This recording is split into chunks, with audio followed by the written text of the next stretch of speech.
Hello, I'm Camilla Carr, and welcome to For Your Health. On today's program, we'll be talking about careers in law, social work, and pharmacy.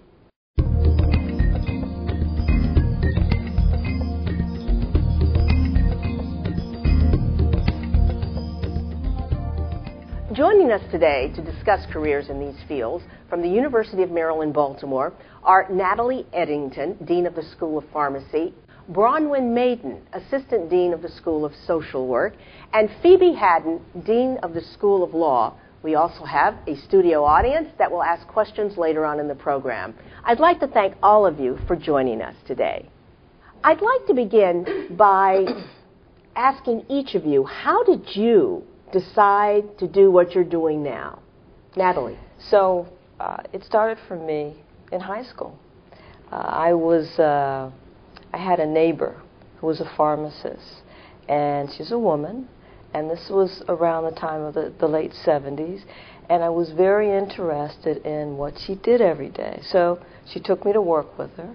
She worked in what is now CVS. It used to be People's in Washington, D.C., and I basically shadowed her.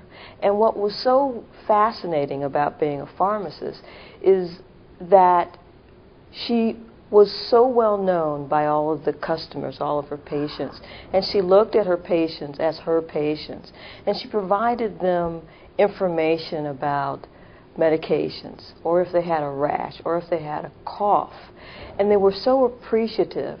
And for many of those individuals, they may have seen a physician every other year, or every 5 years, but she was the person that allowed them to maintain their health. So you really like this hands-on, so to speak, contact. Yes. It was an opportunity to really interact and see that you are having an impact on someone's lives, and that's what she would always say. And so that was how I got interested in pursuing a career in pharmacy. Bronwyn. I was a child of the 60s, actually, and I was really taken by the activism that was going on in the community in terms of what Martin Luther King was doing. And so consequently, when I was in high school, I participated and led a number of student marches in the city of Baltimore. And I can remember one march that I led, and it's actually kind of funny now, was that they would not allow female students to wear pants to school. And we thought that that was very important, and I led a march on what was then the headquarters of Baltimore City Public Schools to really demand that. And then from there, I went on. When I went to college, I also was one that was always very involved, again, with the civil rights movement. Went to Mississippi a number of times to help organize people the right to vote. I think I was the only student in Baltimore City Public Schools that in my purse and in my I had the card of a lawyer, because I was always getting into trouble, and he is still a friend of mine today. But for a good cause, for good causes. Oh yeah, it's always for good causes. we're gonna make. I was always a 16-year-old, and I would pull out this card, like it was a card, like it's going to get me out of jail or something like that. And my mom knew, and actually my family was very involved with civil rights, so it was they really actually encouraged me. And it was something, I guess, I did. It was a way also to protect me, because I didn't get involved in things like drugs and alcohol and all of that, because I pushed all of my emphasis and everything in terms of working in the movement. Phoebe. Yes.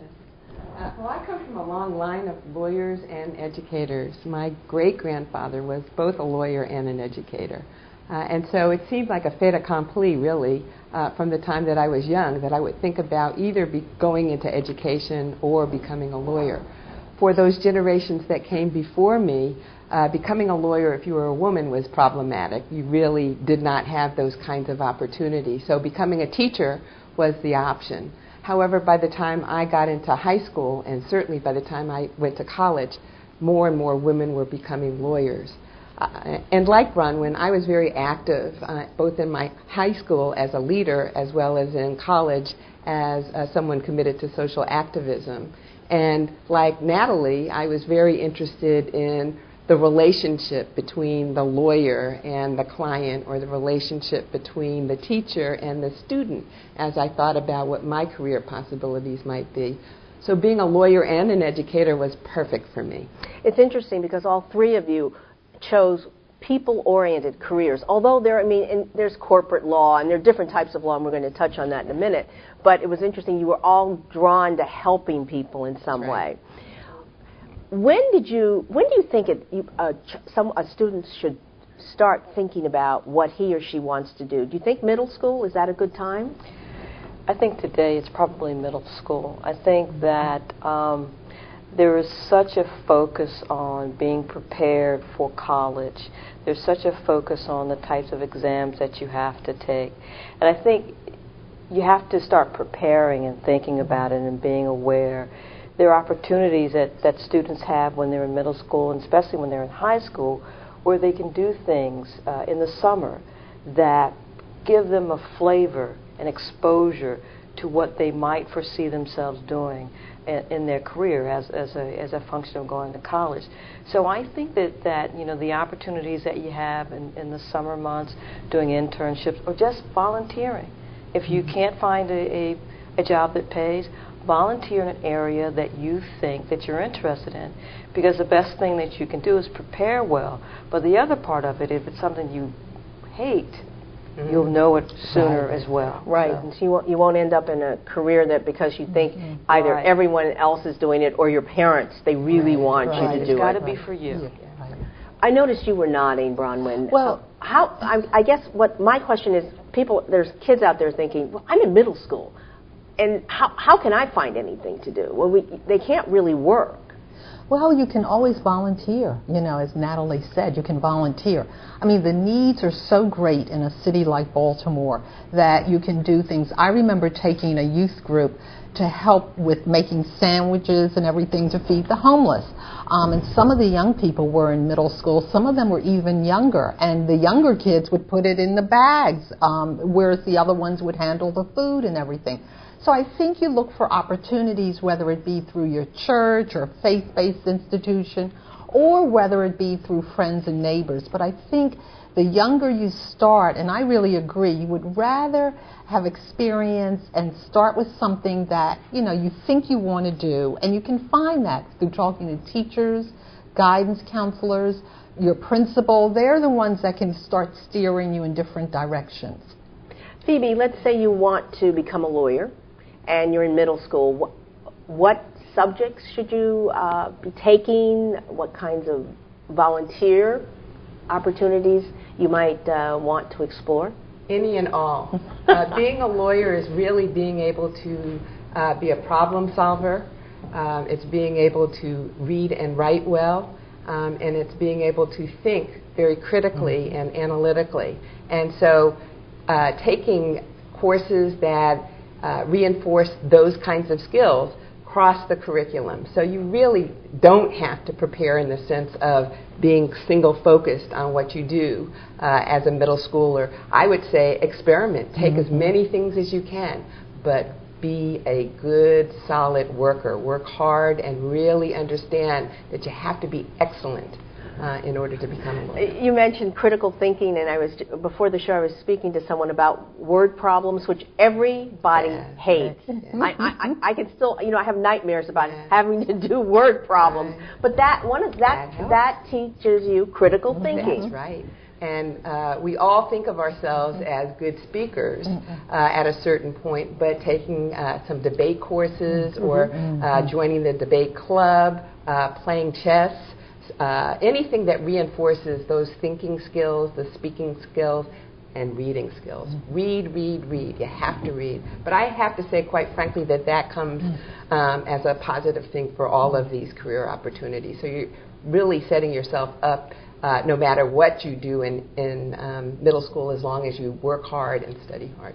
Well, what about high school? Do you have to be more focused, Natalie, in high school? So I think if we're talking about a career in pharmacy, I think that what you need to focus on there is really chemistry, general chemistry in high school. I think and math and calculus. Those are the areas that will be very supportive of being successful in education involving pharmacy. I think that's important. But also, as Phoebe said, communication is critical. I mean, you have to be effective, you have to be able to communicate to all different types of individuals, to patients, to the elderly, to children.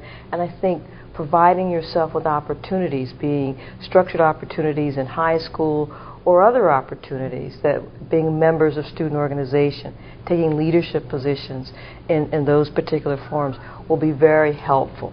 But science is important. Chemistry is probably the most important. Calculus is another area that's important. Not probably the most favorite courses of many students, but if those are things that you like, those are things that you like to do, a career in pharmacy would suit you, because that's the foundation of the profession. What could a student that's interested in pharmacy do in the summer in terms of a job? Would there be any types of related jobs, perhaps just working as a cashier at a drugstore? So working at a cashier, volunteering in pharmacies, either in the community setting or in health settings. So when you're volunteering, what would that consist of in a pharmacy? That would probably consist of being a part of the workflow. So if someone brings in a prescription, you might write their name down. But you get used to patients, you get used to the medications that they may be receiving. There are also opportunities. We have 3 schools of pharmacy in the state of Maryland. We're always looking for volunteers to help out during the summer. And student volunteers are great because they're so enthusiastic and so energetic, and they always want to learn more.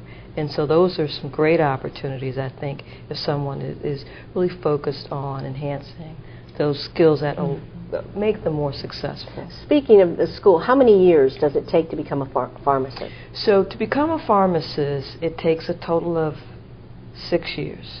So 2 of those years are what we call pre-professional. So those are the general chemistry, organic chemistry, sociology, communication, biology. And that's probably 2 years in an undergraduate school or community college. And then in the School of Pharmacy, it's a 4-year program. So it's 3 of those 4 years, it's 3 years of coursework. And then there's also hands-on training.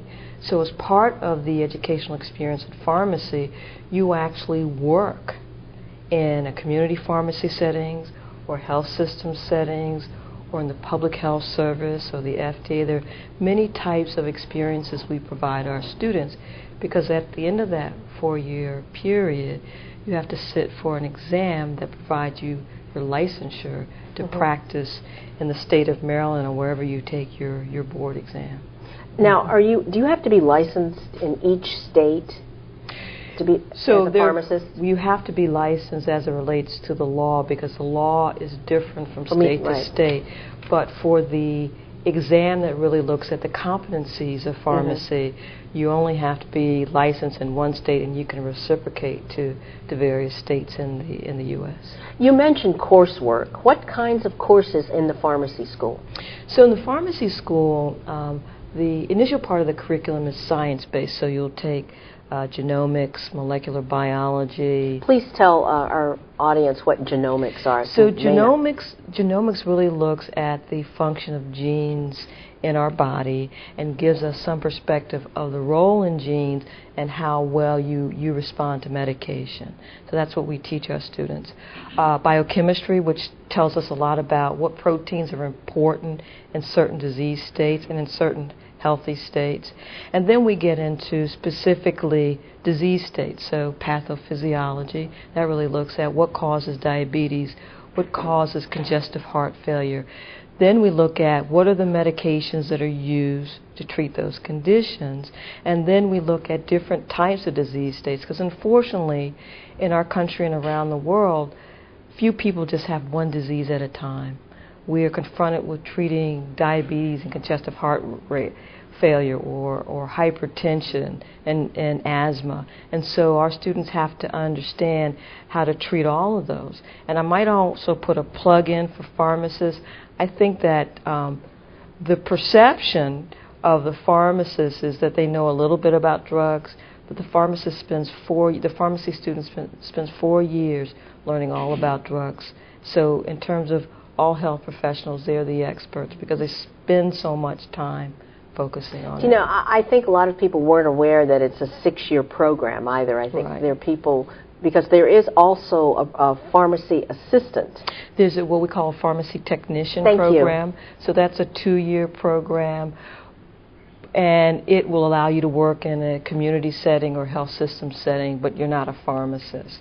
You support the activities of a pharmacist. You're not licensed, and you can't counsel patients, which is, I think, one of the more exciting parts of being a pharmacist. Is that a good stepping stone, though, to becoming a pharmacist? Yes, because a lot of pharmacy students have been pharmacy technicians, either in hospitals or in the community pharmacies, the Walgreens, the Rite Aids that are around the state. Well, we need to take a break right now, but we will continue this conversation when we come back. Stay with us.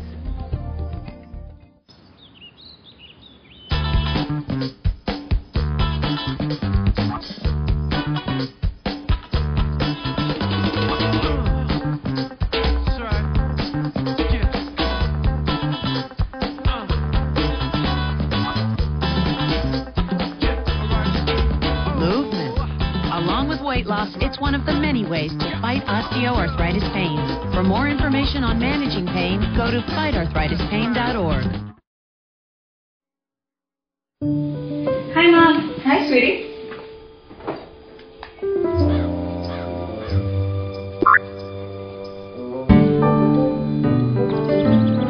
How's it going, buddy? I'm bored. I think I'll ride my bike.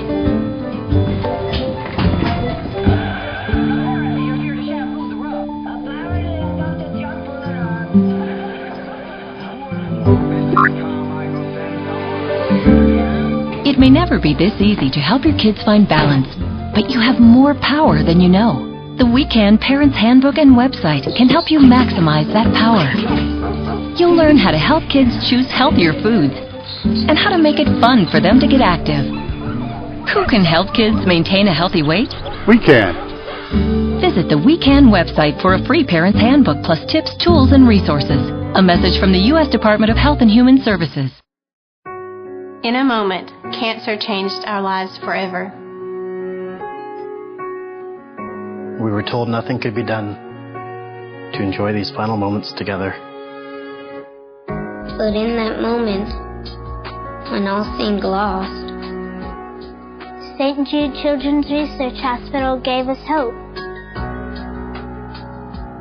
Because at this moment, St. Jude Children's Research Hospital is saving lives with pioneering research and care. We're changing the way the world treats childhood cancer by sharing our discoveries with doctors and scientists everywhere. And we'll never have to pay St. Jude for anything, ever. At this moment, she wants to be in her own bed. I want to be back at school with my friends. I want to be outside playing. Please take a moment and join St. Jude in finding cures and saving children. Visit stjude.org.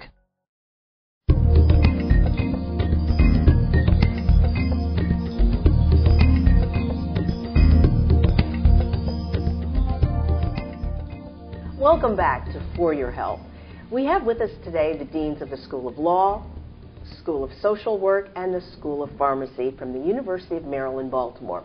And we're going to continue our discussion about these careers. I want to move from pharmacy now to social work. Bronwyn, earlier you were talking about how you became involved because you were always protesting and demonstrating. Is that a prerequisite? No. It's just a little bit in terms of my background. But no, I think, social work is just so different than what it was. I think people just believe that all social workers do they are intrusive people that come into the home and take away children. they're child protective workers, and that's one thing that they do is that they are looking out for children and young people, and they may end up being a child protective worker. But in addition, they do a lot of other things. They can be the advocate. They can be principals. I just read a book by Dr. Steve Carey, and it was interesting to me that I noticed that he was an MSW first, and then afterwards he decided that he wanted to get his doctorate, and he now runs a very successful school. Please tell our audience, what is an MSW? A Master's in Social Work, which is what I am.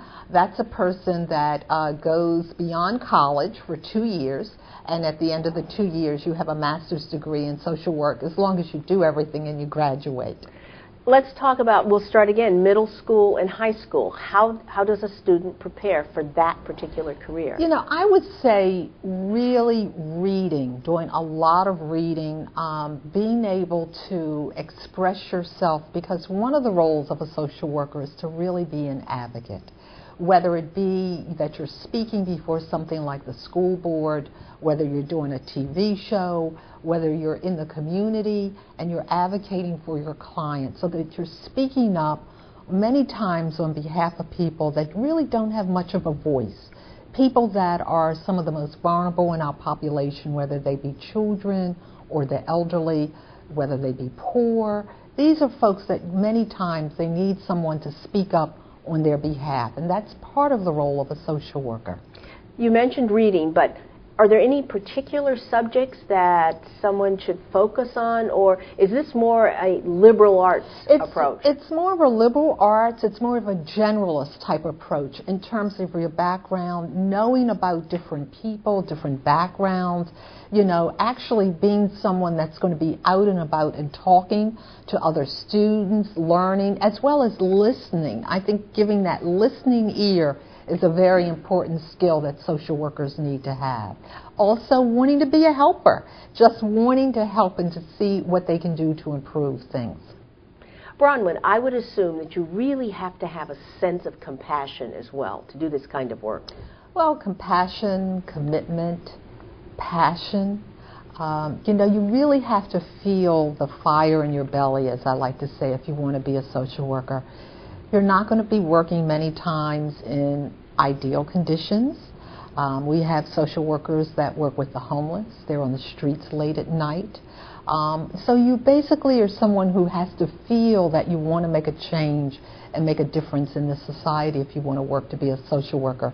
Our president is a community organizer, was a community organizer, and that's that I am. I mean, what I described to you, what I did in terms of organizing people to march on school board headquarters, it was as a community organizer, and that's the type of thing that social workers do many times. Could you give us a quick laundry list of the types of jobs that are under the social work umbrella? Sure. Mental health.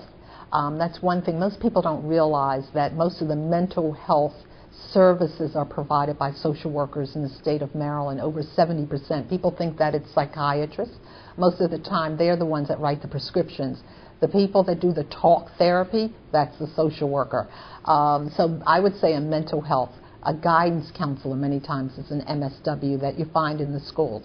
The advocate is a social worker. The person that's working with the children and families, they may be called a counselor or geriatric social worker. We also now are in some new fields like employee assistance programs, so that's something all across the country you find in almost any big business, where people that are working for that business need to talk to someone. They may be having substance abuse problems. So you find that social workers would be substance abuse counselors. So it's just a variety of things. Like I said a minute ago, our president is a community organizer, and that's one of the things that social workers do. How important is a course in psychology? It is very important. You're going to find that thread going through the social work curriculum, and you start at your first year. So actually, it's in a way kind of similar to pharmacy in that you end up getting a bachelor's degree. You can go to an accredited college and get a BSW, a bachelor's in social work. If you do that and you decide to go to an accredited School of Social Work, like the University of Maryland School of Social Work, then you would come in as what's called an advanced student, which means that you can do all your coursework in less than 2 years. So instead of coming in and doing 2 years, which is what I had to do, you can come in and be advanced and do it in about a year. Wow, that's fascinating, because I guess everybody thought that, you know, it was just 4 years. I mean, can you still go just 4 years? No, you can go for 4 years, but you really, by law, are not considered to call yourself a social worker. You really do have to have the MSW degree as well as be licensed, as what you heard from Natalie in terms of pharmacists. So social workers also sit for a national licensing test, and if they are fortunate enough to score over 70% and they pass, they then are a licensed social worker. How big of, I've been reading there's a huge need for social workers. Yeah, I think as the economy continues to tank and not getting better, you're finding more and more people that are falling into categories of need that they never thought that they would face. So we're seeing so many middle-class people that now are turning up either at shelters because they've lost their home, or either they need some assistance and services that social workers are beginning to have to serve them. What's interesting, though, when you have a person who was formerly middle class and they now are seeking services, they're much more aggressive than people that we would consider poor or underclasses. And so it's just very different in terms of the dynamic, in terms of how you begin to really work with them. When you say aggressive, what are you talking about? They really are more forceful in terms of wanting things and wanting things right away because they're so used to being able to pay. Usually it's because they understand how to work within the system. Many times people that are vulnerable just don't know how to advocate and work within a system. And so consequently, many times middle-class people have learned that skill, and they use that with social workers. One of the things that a new field that we're doing is financial social work. So we're teaching people in terms of how to do better with their money, how to do better with banking, so that you don't maybe end up looking out and needing, to have a social worker because of bankruptcy or things of that nature. So I guess studying accounting in high school, would that be? That could be something, yes, that could be useful if you're interested in really learning about the financial literacy and financial social work. So that would be helpful also. Thank you. Thank you. Phoebe? Yes. You hear about so many people are saying, well, I'm going to go to college, and, well, I think I'm going to go into law. But the way they say it, it's like, well, I really don't know what I want to do, so I'm going to go to law school. Well, for many people, I think law school is a way of kind of finding themselves because there's so many possibilities of what you can do with a law degree. And so I like to really encourage people to think about law, but it's a very long commitment of time, and it is a very arduous curriculum that you will be exposed to in law school. So I wouldn't do it lightly. And I don't think that you can today think that you can simply go to law school and a job will be available for you. You have to be much more aggressive, I think, in thinking about how you use your law degree. However, the one thing I want to really encourage young people to think about, especially, is that, as we said earlier, in law school we teach you how to think more analytically and more critically and to be problem solvers. So you can just imagine the whole gamut of things that you can engage problem solving in, and you can use your analytical skills. So someone in middle school, someone in high school, they're thinking about becoming a lawyer. What kinds of courses or subjects should they explore? Yeah.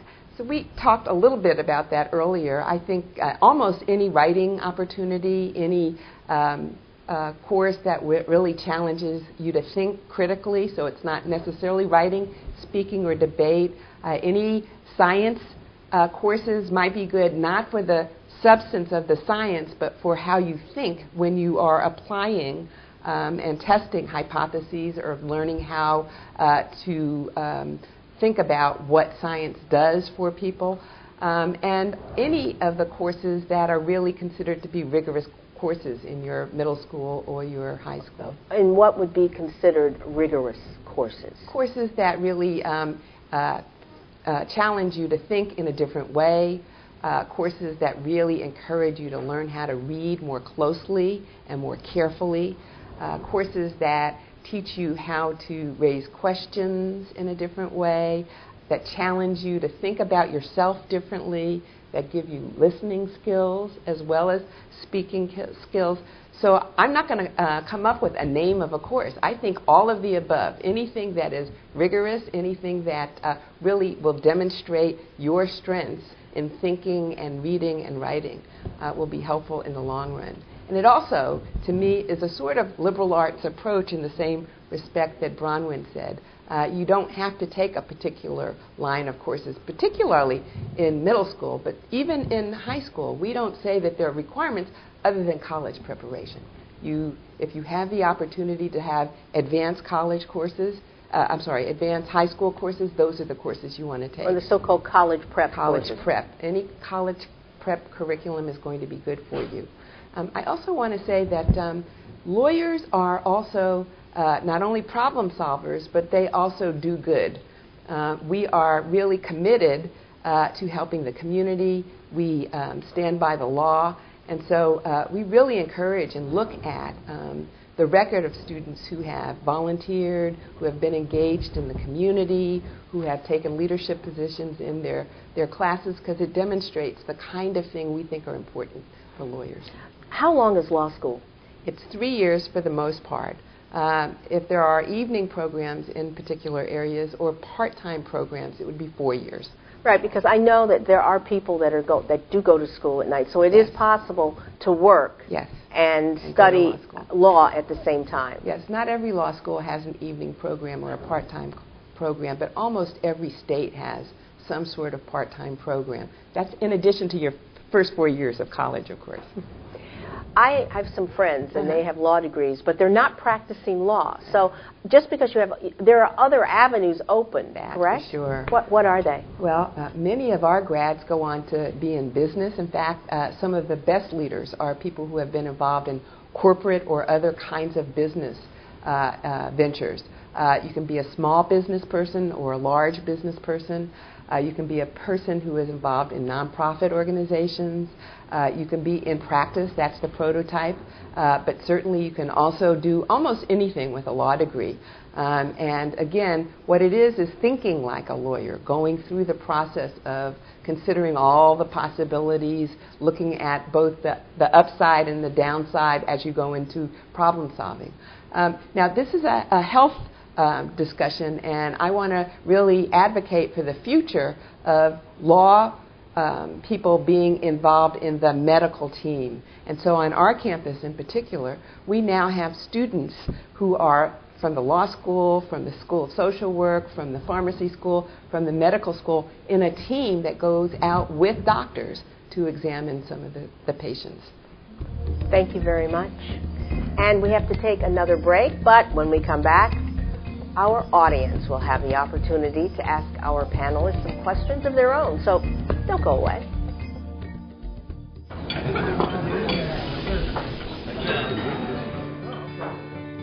This is Mike. Mike is going to breakfast before he starts his day. What he doesn't realize is that Jim, his waiter, helped save his life. You see, Mike is being treated for heart disease. 10 years ago, Jim volunteered to participate in a clinical study researching a new treatment for heart disease. It was successful, and the new treatment was made available to everyone, including Mike. Like millions of other medical heroes, Jim's participation in clinical research was a gift to Mike and all people who might benefit from this new medication around the world. Just like Jim, medical heroes can be found in everyday places. To learn more about clinical research, visit CISCRIP, a nonprofit organization at medhero.org, or call 1-877-MED-HERO.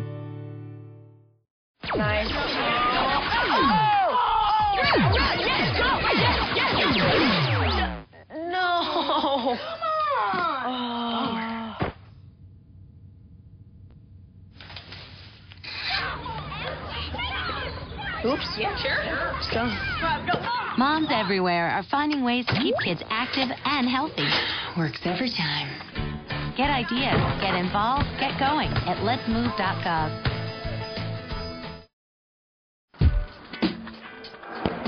Some parents are afraid to let their children play. I start coughing and stuff. I have asthma. Asthma isn't curable. My chest be hurt. But with the right medication, asthma symptoms are preventable. Asthma never slows me down. It can be controlled. You can get asthma under control and give your child the ability to play hard and breathe easy. For more information, visit playhardbreatheeasy.com.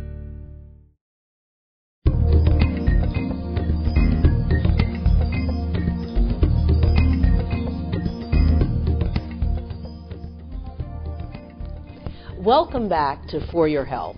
We've been talking about careers in social work, pharmacy, and the law with the deans of those schools at the University of Maryland, Baltimore. We're now going to give our audience an opportunity to ask some questions. And, sir, I'd like to begin with you. May I please have your name, your school, and your grade? My name is Judith Martinez, and I go to Digital Harbor High School, and I'm in 11th grade. And your question? My question is, can you attend pharmacy school part-time? No, you can't. So what we do have, though, is we started a new program about 5 years ago. And it's an online pharmacy program. So it's at Universities at Shady Grove near Gaithersburg. And what it does is allows all of the coursework that is a part of the curriculum to be viewed online. And there's some labs. So in a sense, in that program, you're not there the whole day, except for days when we have laboratories. But we don't really have a part-time program. Why is that? A part-time program? Because I think so many of the courses are dependent on other courses, and they need to be taken in a synergistic manner. And so if they're not taken together, you sort of forget the prerequisites. It's sort of like you lose your momentum? Yeah, you need to have those courses because they really build upon each other. But our online course curriculum might be something to think about. Thank you. Sir, you have a question? Yes. Your name and your grade and your school. My name is Daquan Brown. I attend Digital Harbor High School, and I'm in the 10th. And I wanted to ask, what's the year's salary for a lawmaker? What, you mean, how much a lawyer makes? Well, I think maybe a range might be appropriate. Right. So because we do so many different things, the range is really wide. If you're in a nonprofit organization, you may not make a lot of money. If you are in a large law firm, you may make a lot of money. If you're a business person, it's whatever you make is yours. So it could be anywhere from $30,000 to hundreds of thousands of dollars. It's not likely the case that you will come out of law school and make that hundreds of thousands of dollars. And it is more likely that you will be making $30,000 or $40,000 for many years or for your life, depending on what it is that you want to do.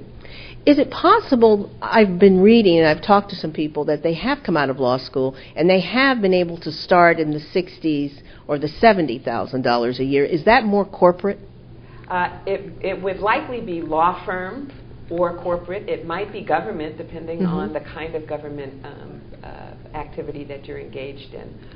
So there are, for example, honors programs or programs that put you directly into a regulatory area, and they may be around $60,000 or $70,000. And I've also talked again to some people, and they say that if they've interned at a law firm, the chances of being hired by that law firm are greater. Is that true? That is, in some cases.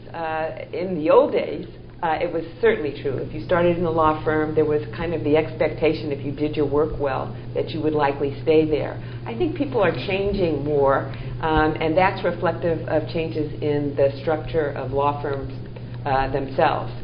So we're not seeing the same sort of option of staying around. Although if you're trained to think like a lawyer, your options are always open. So you can go into very different directions. So I would imagine that for you, if you're thinking about law, there'll be 4, 5, maybe 6 job opportunities as you move through your career. It's not going to be one. It's not necessarily going to be even in one particular area. That's fun to me because you get to experience a lot of different things. You have a question, sir. Could I please have your name and your school and your grade? My name is Marwan Abdul Wahab. I went to Digital Harbor High School, and I'm in the 12th grade. And my question is, how much does it cost for a law school to attend at the law school? Yes. Law school, like all of the professional schools that we are talking about, is very expensive. And law school in particular can range from anywhere in the neighborhood of $20,000 to $70,000.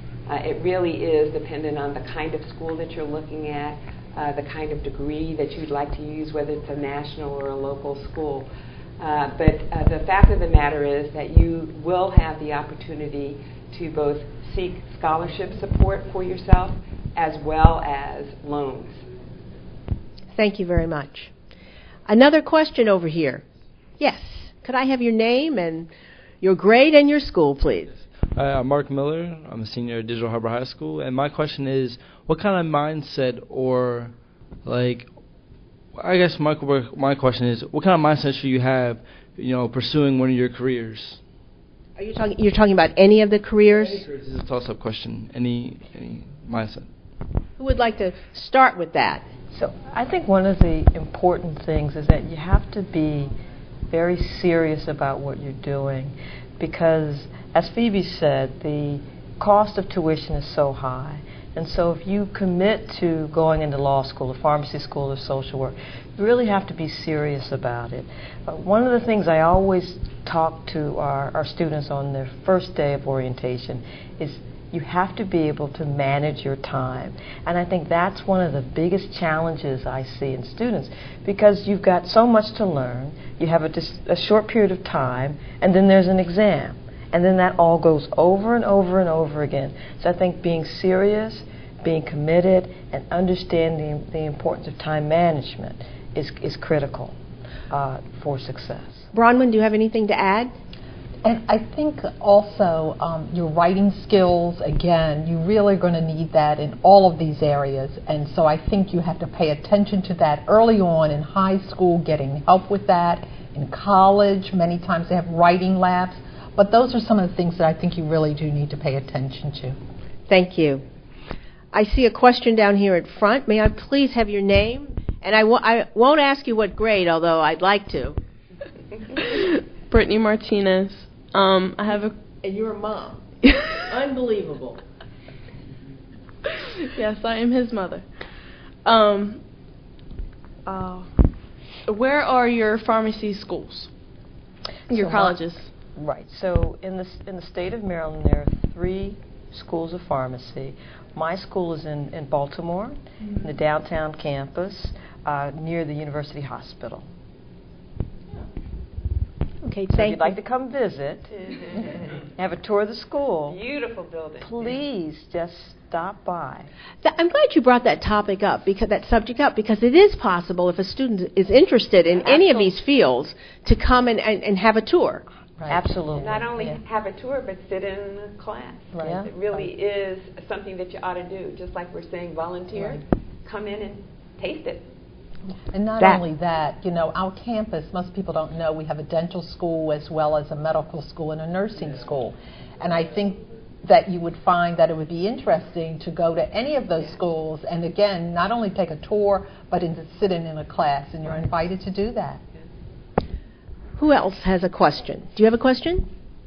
My name is Maurice Harrod. I'm a senior at the Vivian T. Thomas Medical Arts Academy, and my question is for Dean Mayden. As a City Schools alumna and as a lifelong community organizer, my question to you is, does your institution have any programs that engage high school students? Actually, we do. We are reaching out to high school students to get them involved in a number of initiatives. One of is one that I direct called Promise Heights, where we're working in Upton as well as Druid Heights, and we're working in that community to help children as well as their families go from the beginning of life all the way through high school, college, and beyond. And so we are actually looking for students that would be interested in working with us. We work a little bit with Renaissance High School, which is a college prep school, in that particular neighborhood. Thank you. Sir, are you know you're not a student. No, I'm Dr. Wilson, principal over at Reginald Lewis High School. My question is it possible to earn a total degree online in any of your areas? So as I mentioned, we have, in the School of Pharmacy, we have a certain portion of our coursework online, but a critical part of the curriculum are the laboratories, working in the model pharmacy, so almost. Social work? Social work, no. Part of it is that you have to really, we have courses online, we do that, but you also have to do an internship, and that's a very important part of it. So in your first year of social work school, and this is after having a BSW, a bachelor's degree, you're going to do 2 days a week, and you're going to be in what's called a field placement. And it can be anything from being a hospital social worker, a school social worker, and you really need to begin to learn those skills as well as you're going to be going to class. In the second year, it's 3 days a week. So again, you really it's not something that you can do online. Phoebe, yes. Can you get a law degree online? Not presently. There are some schools that are more involved in that kind of work, but again, we believe it's critically important to have the interaction within a classroom and to have the clinical experiences, that is, interacting with clients and other people in your problem solving. So presently, no accredited law school can do it completely online. Thank you. You have a question? Hi, my name is Kimberly Davis, and I'm a junior at Reginald F. Lewis. My question is, what advice would you give any high school student? Advice for what? Advice for just like education and furthering your education. Study hard. Develop good skills. Did I say study hard? Develop good skills. Read, read, read. Anyone else? Again, I have to emphasize those writing skills. And I think that you really need to have strong writing skills for any of the schools that you're interested in pursuing.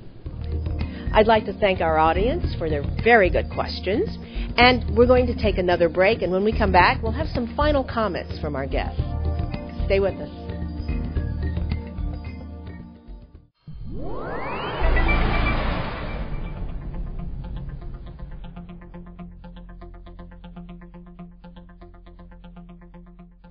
Hello, I'm Dr. Tanya Eggers-Collins from the National Cancer Institute. Did you know that the foods you eat can play a role in your cancer risk? It's true. People whose diets are rich in fruits and vegetables have a lower risk of getting several different types of cancer. They are also less likely to get diabetes, heart disease, and hypertension. The National Dietary Guidelines recommends eating 5 to 9 servings of fruits and vegetables a day. Fruits and vegetables contain vitamins, minerals, and fiber that work together to promote good health. Only fruits and vegetables, not pills or supplements, can provide all of these nutrients together. If you're not eating many fruits and vegetables, 5 to 9 may sound like a lot, but it may not be as hard as you think. One serving fits into the palm of your hand, and a salad may contain several servings. Everyone has the power to make healthy food choices. By eating healthier, increasing physical activity, and maintaining a healthy weight, you lower your risk for many chronic diseases, including cancer. Best of all, you'll discover that eating right doesn't always mean giving up the foods that you like. The National Cancer Institute offers a free cookbook called Down Home Healthy Cooking. It has a helpful selection of cooking techniques, healthy food substitutions, plus dozens of recipes. To learn more about how diet may affect your cancer risk and to order the cookbook, visit www.cancer.gov or call 1-800-4CANCER. To learn more about increasing your physical activity, consult the Physical Activity Guidelines for Americans at www.health.gov/PA guidelines. And remember to stay healthy.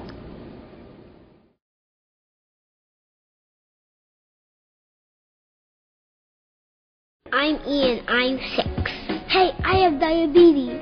I was 100 days before I got diabetes. It's not that good. Diabetes is weird. Do you have diabetes? Yeah. My name's Kim. I have diabetes. in my life, there will be a cure. There will be a cure. We need a cure. How can you help?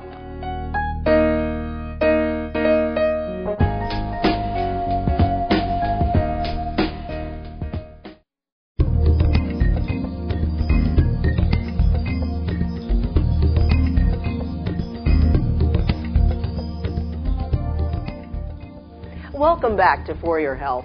We've been talking about careers in law, pharmacy, and social work with the deans of those schools at the University of Maryland, Baltimore. Before we go, I would like to ask each of you, what is the one thing you would like students to take away or remember? Well, as it relates to pharmacy, I think pharmacy is a profession that will allow students to really interact in a substantive way with patients. High school students, if they're taking science courses and communication courses, are well prepared to enter into a school of pharmacy. They have to go to college, they have to take the prerequisites, and they have to focus on the various courses in order to be successful. I think once they complete that and they have completed the program, they will be able to practice pharmacy and interact with patients as well as physicians to enhance patient care and create positive health care outcomes. And they will know that they've had an impact on a patient's life. Thank you. Bronwyn? Well, I would think you need to really be prepared, seize opportunities. And what I mean by that is just like Dean Eddington mentioned earlier, that when she was growing up, she went to the pharmacist to really talk with her. She hung around there at the store to really find out what she needed to do so that she could be prepared to become a pharmacist. And I think students need to do that also, so that if there's a social worker in the school, that they need to reach out to that person. If there's a lawyer that they know, and if they don't know a lawyer or a social worker or a pharmacist and they think they're interested, I would say that they really need to let their teacher know or the guidance counselor and say, why don't you set up a field trip for us? Everybody loves trips. And come on down to the University of Maryland, Baltimore, and go to some of these schools and sit in on some of the classes and see what they can learn. And it'll help them, I think, crystallize what they want to do with their lives and their careers. Also, kind of remember that you're not going to have one job for your whole life. Those days are over, and I think now is the time to be able to really explore and to see what you think you want to do. And that's why I guess I say be prepared. Phoebe? I want to echo everything that they've said because all of it is true. But I also want to encourage people to think about this as a life's journey. And so you might start thinking about being a pharmacist.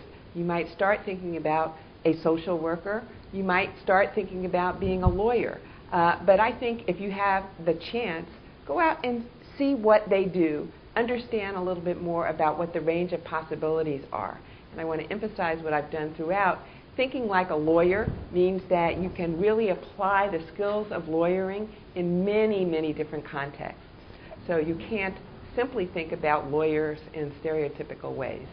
I have to ask this question. What happens if there are students that they really don't know what they want to do at this point, but they're considering, is there something wrong with that if you don't immediately know what you want to be in middle school?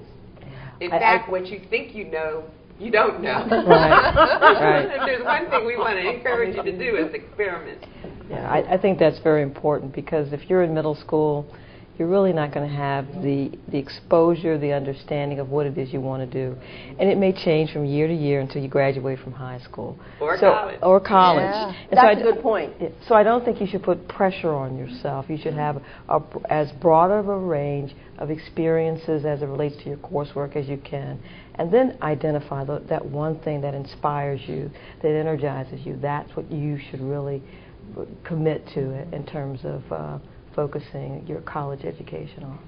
Bronwyn, I know you started very early because you were you demonstrated, you were a protester, but there are kids out there thinking, well, suppose that's probably not something they want to do. What do they have to make that decision right away, even in high school? No, you don't have to do that. As a matter of fact, at the School of Social Work, many times students will come in and think that they want to be a clinician, providing services, let's say mental health services or counseling to an individual or a group of individuals. And then once they get there and they do that in terms of an internship, they may find out, well, you know what, I like group work better. Or I like, being out there and being the advocate.